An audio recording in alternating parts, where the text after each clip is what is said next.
Good morning everyone. मैं और आप मिलकर कर रहे थे आर के प्रीवियस ईयर के एग्जाम्स के क्वेश्चन पेपर सॉल्व कर रहे थे। आज की क्लास से हम पर्यावरण एवं पारिस्थितिकी के विषय के प्रश्नों को हल करने वाले हैं।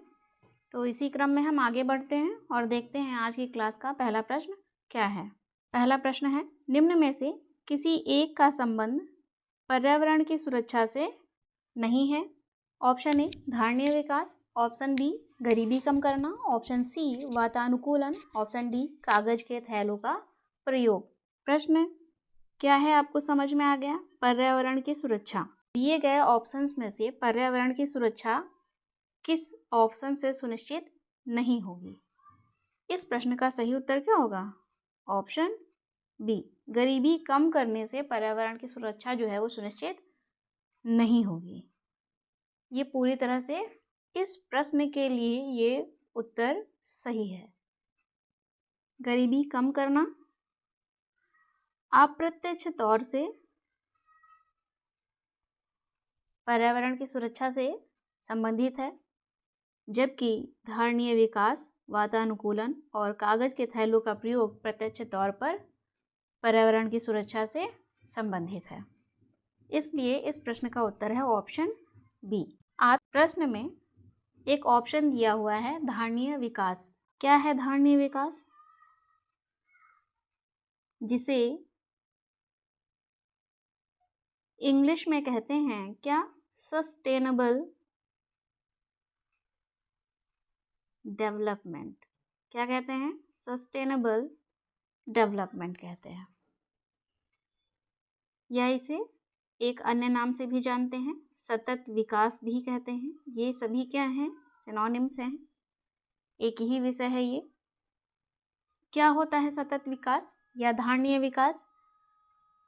आने वाली पीढ़ी की अपनी आवश्यकताओं को पूरा करने की जो क्षमता है, उससे समझौता किए बिना वर्तमान पीढ़ी अपनी आवश्यकताओं को पूरा करती है, उसे ही सतत विकास कहते हैं, है ना। वर्तमान पीढ़ी अपनी आवश्यकताओं को पूरा करते हुए भविष्य की पीढ़ी के लिए क्या रखे? संसाधन बचा कर रखना ही क्या है? सतत विकास है, धारणीय विकास है, कि भविष्य में आने वाली जो पीढ़ी है उसको कोई भी समस्या ना हो। ऐसा ना हो कि हम आज वर्तमान समय में ही अधिकाधिक संसाधनों का क्या कर लें? उपभोग कर लें, जिससे क्या होगा? भविष्य में आने वाली पीढ़ी के लिए संसाधन कम रहेंगे या बहुत सीमित हो जाएंगे, जिससे उनका जीवन क्या हो जाएगा?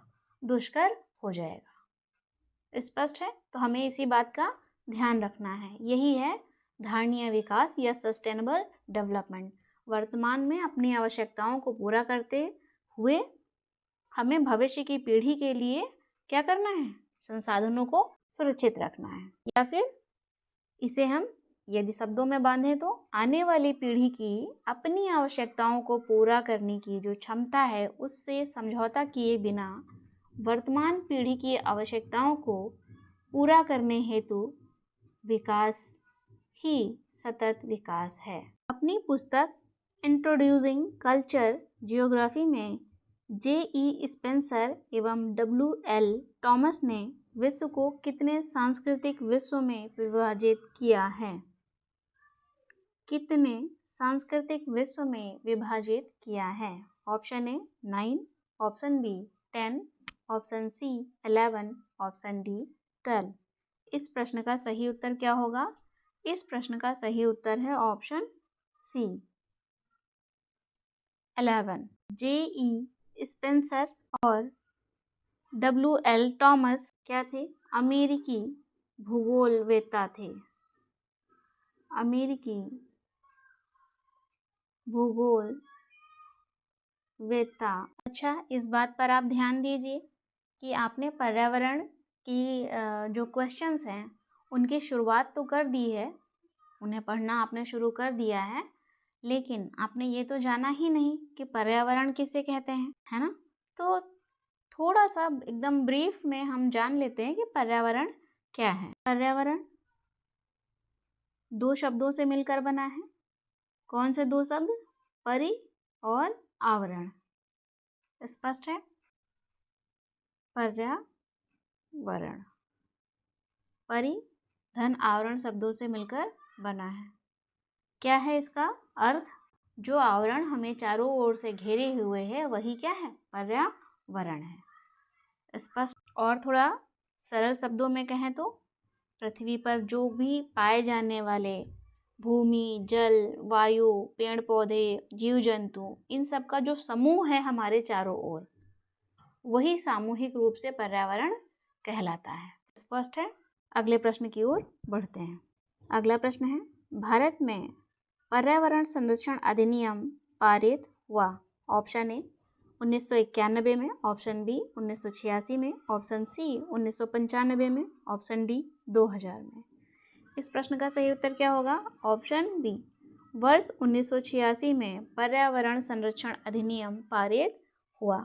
याद रखने के लिए आपको बता दूं, एक घटना जो बहुत ही नाम लिखते ही शायद आपको याद आ जाएगा, भोपाल गैस त्रासदी। याद आ गया आपको? ये घटना कब घटी थी?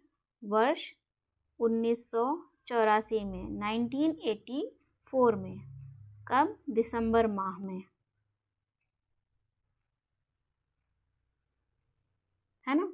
इसके 2 वर्ष पश्चात ही पर्यावरण संरक्षण अधिनियम 1986 में पारित हुआ।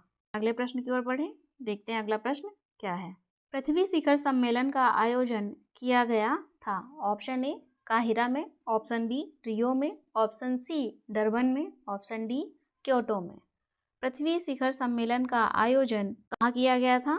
इस प्रश्न का सही उत्तर क्या होगा? ऑप्शन बी रियो में किया गया था। कब हुआ था पृथ्वी शिखर सम्मेलन? वर्ष 1992 में, 1992 में। ये पहला पृथ्वी शिखर सम्मेलन है जो रियो में हुआ था। पूरा नाम क्या है? Rio de Janeiro. ये कहाँ है स्थान? ब्राजील में, ब्राजील में हुआ था। स्पष्ट है? आपसे प्रश्न ये भी पूछा जा सकता है, रियो प्लस 20, रियो प्लस 20। तो रियो आपको मालूम हो गया क्या है? पृथ्वी शिखर सम्मेलन कहाँ आयोजित हुआ था? रियो में। कब हुआ था? 1992 में, है ना।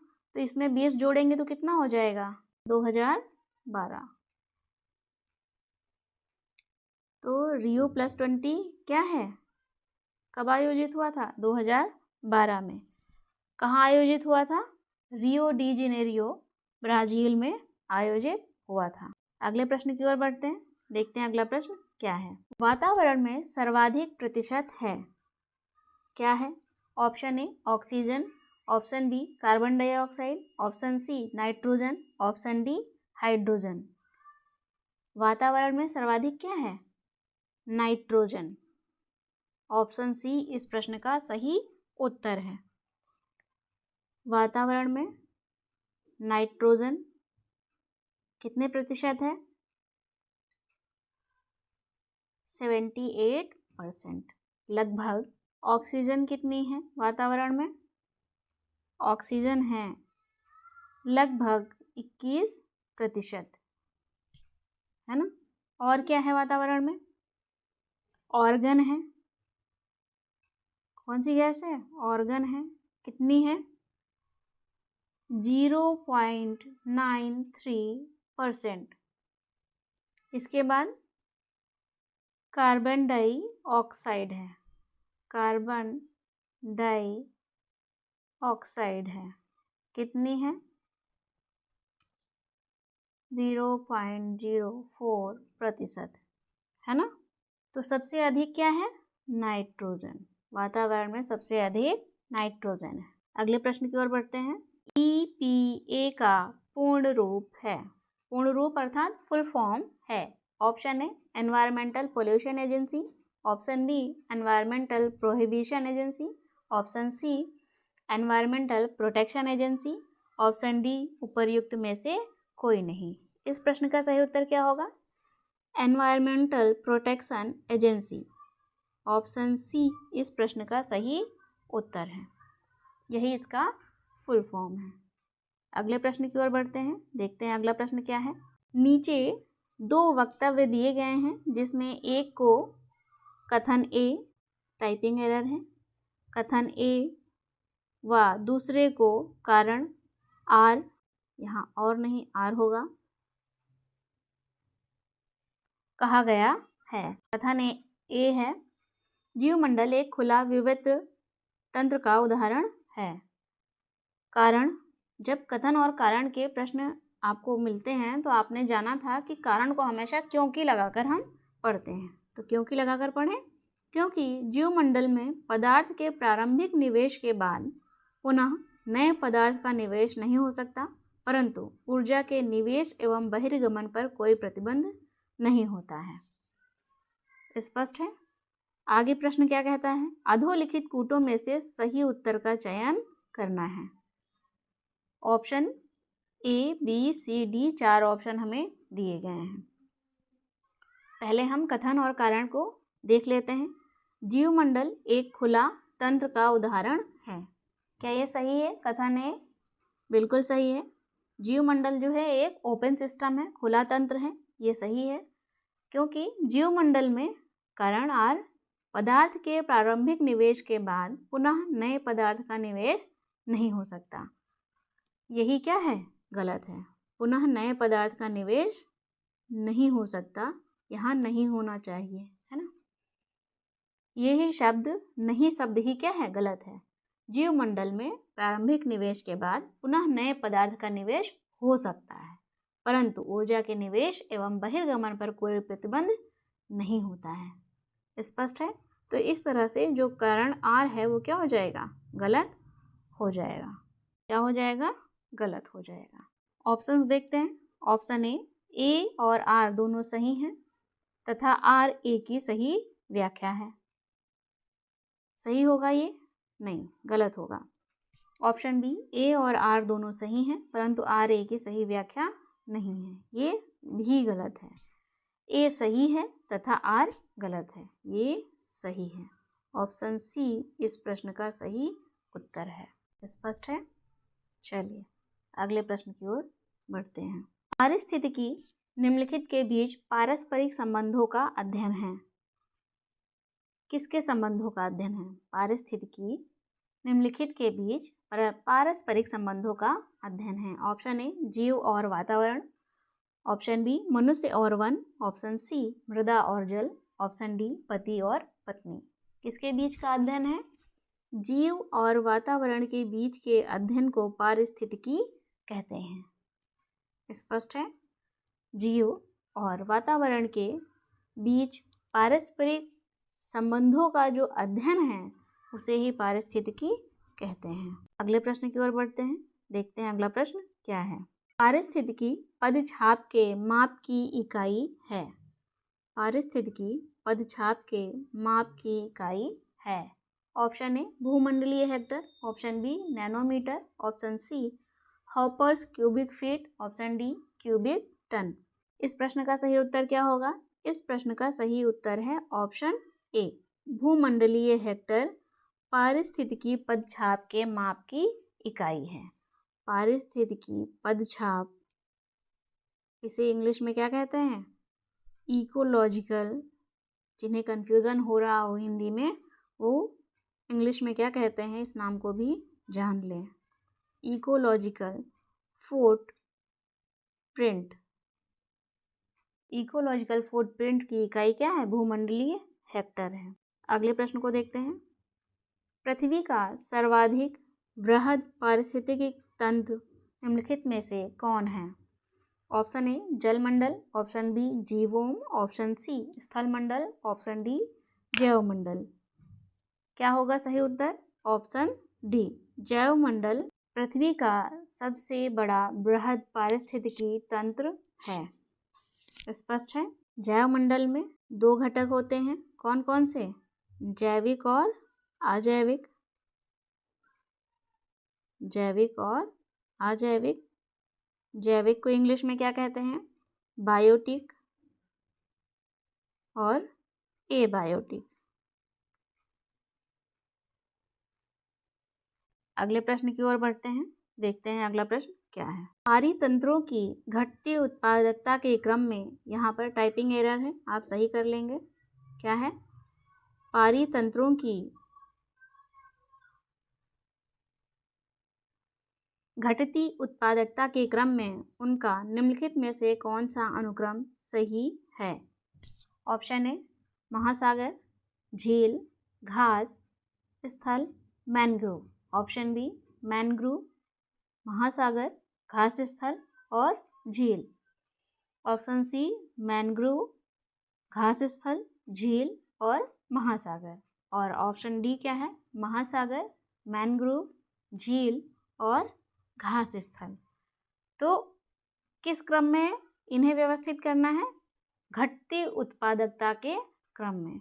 इस बात को ध्यान में रखेंगे तो इस प्रश्न का सही उत्तर होगा ऑप्शन सी, मैनग्रोव, घास स्थल, झील और महासागर। स्पष्ट है?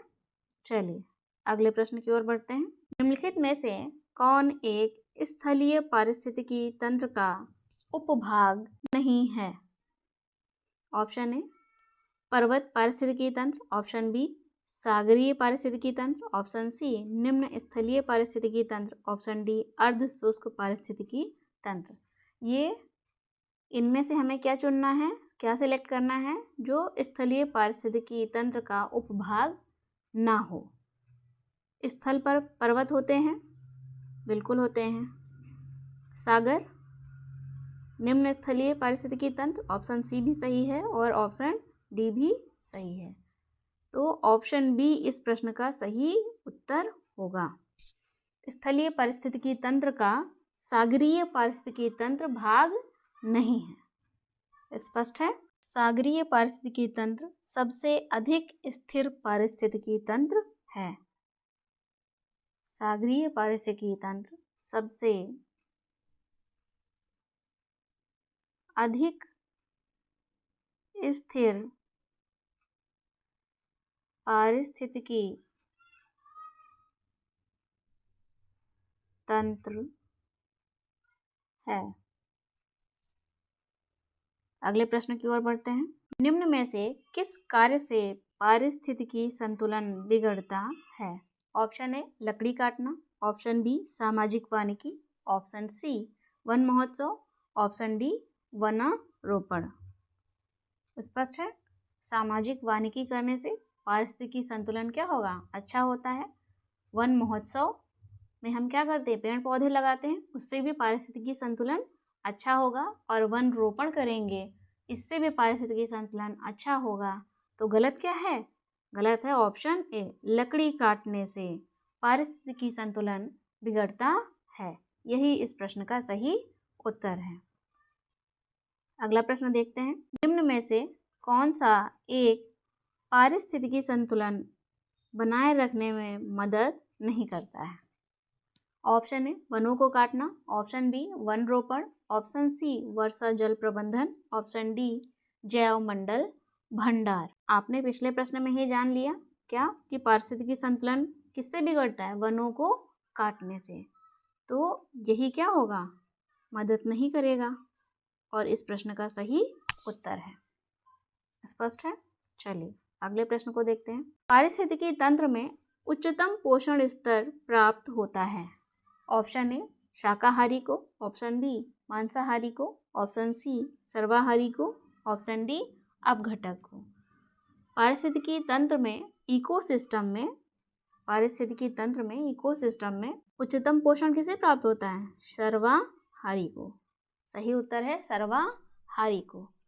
सर्वाहारी को क्या बोलते हैं इंग्लिश में? ओमनीवोरस को। ठीक है, अगला प्रश्न देखते हैं क्या है। पारिस्थितिकी तंत्र का इकोसिस्टम का प्रेरक बल होता है। Option A carbohydrate, option B biomass, option C carbon, option D सौर ऊर्जा।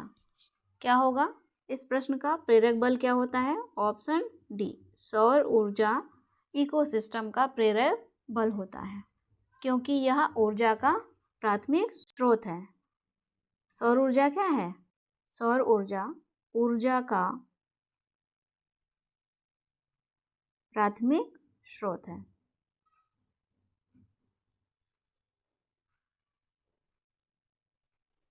अगला प्रश्न देखते हैं। जैविक एवं अजैविक संगठनों के मध्य बिचौलियों का कार्य करते हैं। कौन करता है बिचौलियों का कार्य? ऑप्शन ए परजीवी, ऑप्शन बी वियोजक, ऑप्शन सी उत्पादक, ऑप्शन डी उपभोक्ता। ऑप्शन डी उपभोक्ता।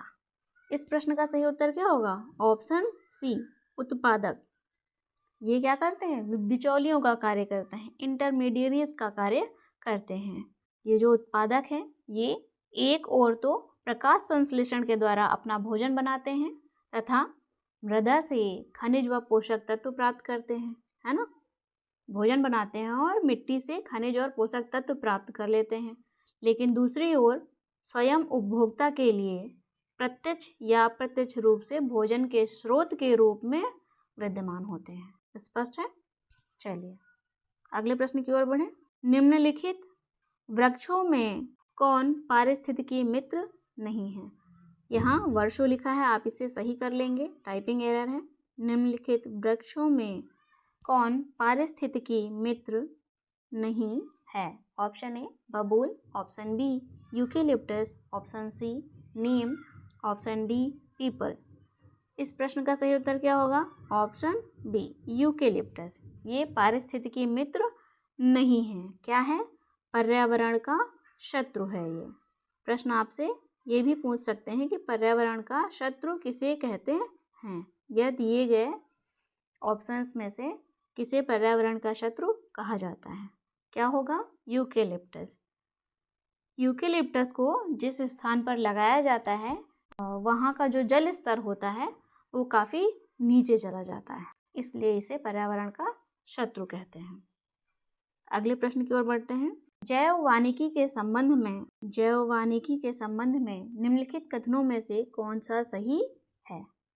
जो कथन दिए गए हैं उनमें से कौन सा सही है, हमें ये देखना है। जैव वानिकी को इंग्लिश में क्या कहते हैं? बायोनॉमिक्स। क्या कहते हैं? यहाँ नहीं लिखते हैं, यहाँ स्पष्ट तौर पर लिख देती हूँ, बायोनॉमिक्स।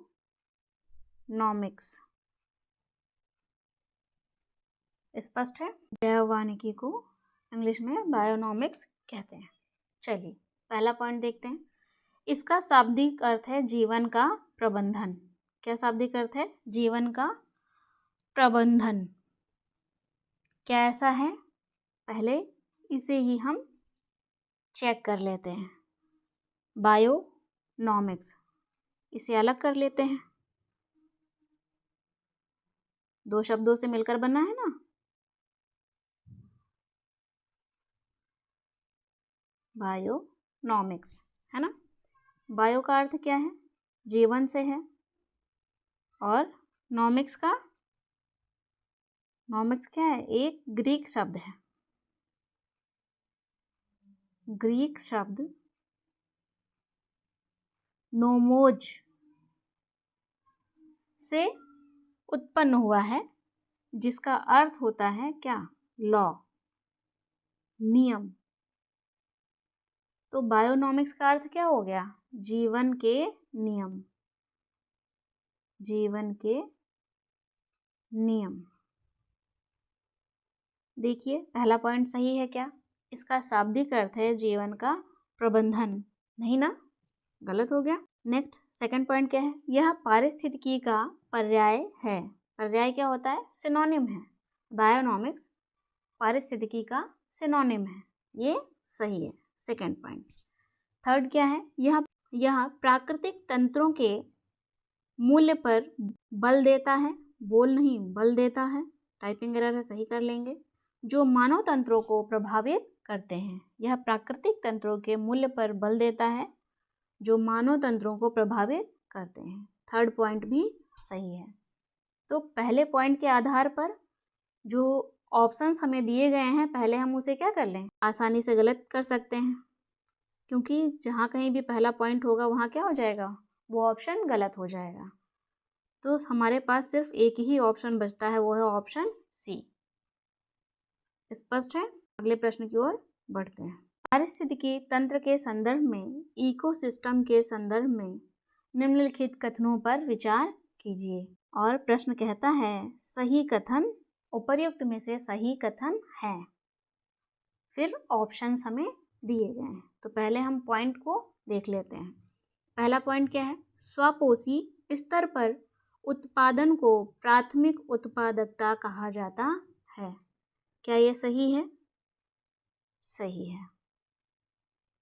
द्वितीय उत्पादकता का संदर्भ परपोषी स्तर के उत्पादन से है। ये भी सही है। स्पष्ट है? तो दोनों ही क्या हैं? सही हैं। तो हमें जो ऑप्शंस दिए गए हैं इस प्रश्न में, उनमें से कौन सा सही होगा? ऑप्शन सी, 1 और 2। अगले प्रश्न की ओर बढ़ते हैं। एक पारिस्थितिकी तंत्र में ऊर्जा की मात्रा एक पोषण से अन्य स्तर में स्थानांतरण के पश्चात, एक इकोसिस्टम में ऊर्जा की मात्रा जो है वो एक पोषण स्तर से दूसरे पोषण स्तर में जाने के पश्चात क्या होती है? ऑप्शन ए बढ़ती है, ऑप्शन बी घटती है, ऑप्शन सी स्थिर रहती है, ऑप्शन डी बढ़ सकती है या घट सकती है। इस प्रश्न का सही उत्तर है ऑप्शन बी, घटती है। क्या होता है? घटती है। अगला प्रश्न देखते हैं क्या है। पारिस्थितिकी तंत्र से संबंधित निम्नलिखित कथनों पर विचार कीजिए। इकोसिस्टम से संबंधित निम्नलिखित कथनों पर विचार कीजिए। क्या है कथन? पॉइंट 1, पारिस्थितिकी तंत्र शब्द का प्रयोग सर्वप्रथम E.G. टॉन्सले ने किया था। सही है? सही है। कब किया था? E.G. टॉन्सले ने 1935 में, वर्ष 1935 में किया था। सेकंड पॉइंट क्या है? जो जीव अपना भोजन स्वयं उत्पादित करते हैं उन्हें स्वपोषी कहते हैं। दूसरा पॉइंट भी सही है। थर्ड पॉइंट क्या है?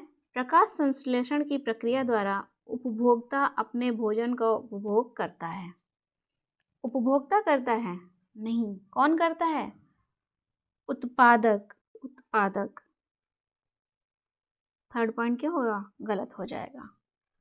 फोर्थ क्या है? वियोजक अकार्बनिक पदार्थ को कार्बनिक पदार्थ में परिवर्तित करते हैं। फोर्थ पॉइंट क्या है? ये भी गलत है। क्यों गलत है? क्योंकि जो वियोजक होते हैं, जो डिकम्पोजर होते हैं, वो कार्बनिक पदार्थ को अकार्बनिक पदार्थ में परिवर्तित करते हैं। इस तरह से फोर्थ पॉइंट भी गलत हो जाएगा। तो फर्स्ट और सेकंड ही क्या है? सही है। आपके प्रश्न में पूछा गया है कि कौन सा सही है। ऑप्शन ए 1 और 2 यही हमारे इस प्रश्न का उत्तर है। अगले प्रश्न की ओर बढ़ते हैं। नीचे 2 कथन दिए गए हैं, एक को कथन ए और दूसरे को कारण आर कहा गया है। प्रश्न क्या कहता है? नीचे दिए गए कूट से सही उत्तर का चयन कीजिए। हमें सही उत्तर को चुनना है। अब हम कथन ए की ओर देखते हैं। कथन ए क्या है? पारिस्थितिकी के विविध अवयव आपस में एक दूसरे पर निर्भर नहीं हैं। सबसे पहले तो ये हमें चेक करना होगा कि ये सही है या नहीं है। तो क्या है? कथन ए सही नहीं है, क्योंकि पारिस्थितिकी के इकोसिस्टम के जो विविध अवयव हैं वो आपस में एक दूसरे पर निर्भर हैं। ध्यान रहे, निर्भर हैं, क्योंकि मानव क्रियाओं से वातावरण प्रभावित होता है। कथन आर क्या है? सही है और कथन ए गलत है।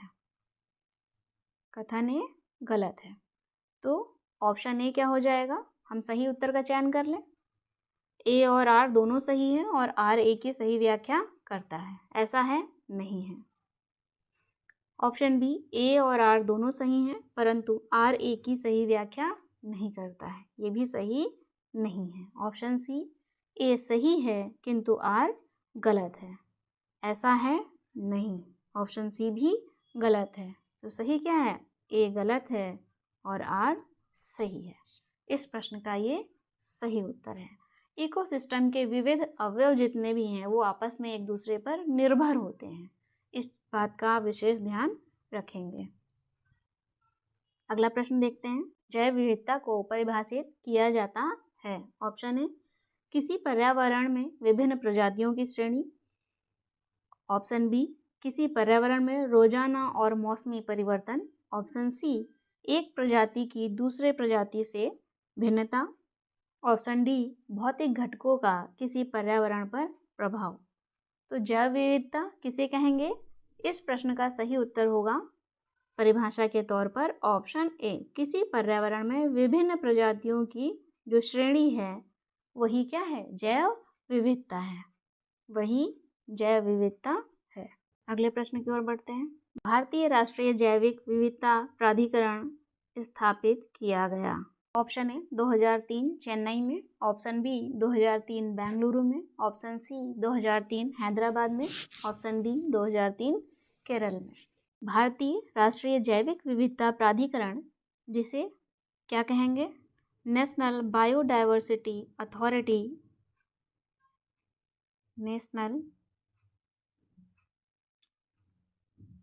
बायोडायवर्सिटी अथॉरिटी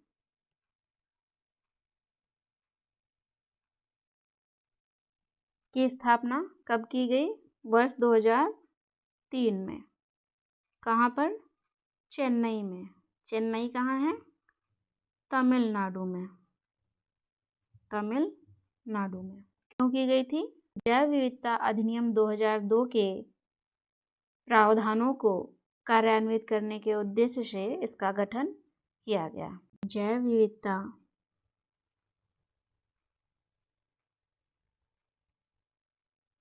अधिनियम 2002 के प्रावधानों को कार्यान्वित करने के उद्देश्य से भारतीय राष्ट्रीय जैविक विविधता प्राधिकरण की स्थापना वर्ष 2003 में चेन्नई में की गई थी। तो इस प्रश्न का सही उत्तर क्या होगा? ऑप्शन ए 2003 चेन्नई में। स्पष्ट है? चलिए, ओके, थैंक यू। फिर मिलते हैं अगली क्लास में।